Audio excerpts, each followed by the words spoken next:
অর্থ আত্মসাৎ ও হত্যার হুমকির অভিযোগে দায়ের করা মামলায় অব্যাহতি পেয়েছেন দেশের জনপ্রিয় অভিনেত্রী মেহজাবিন চৌধুরী এবং তার ভাই আলিশান চৌধুরী।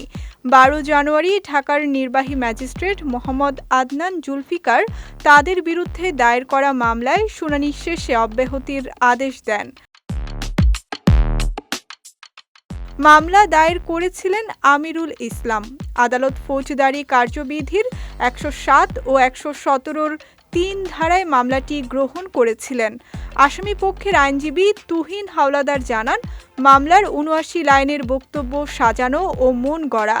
বাদীর সঙ্গে মেহজাবিন ও তার ভাইয়ের কোনো দেখা হয়নি এবং হুমকির কোনো প্রশ্নই ওঠে না।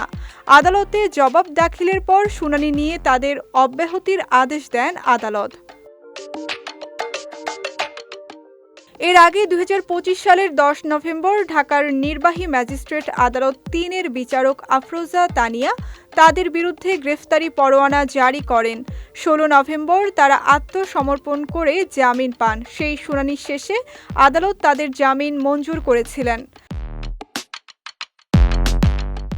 মামলার নথি অনুযায়ী ২০২৫ সালের ১১ ফেব্রুয়ারি পাওনা টাকা চাইতে গেলে বাদীকে ১৬ মার্চ হাতিরঝিলের পাশে একটি রেস্টুরেন্টে ডাকা হয়।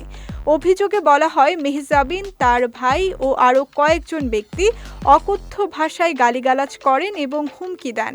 পরে বাদী ভাটারা থানায় অভিযোগ করেন এবং ২৪ মার্চ ঢাকার নির্বাহী ম্যাজিস্ট্রেট আদালতে মামলা দায়ের করেন।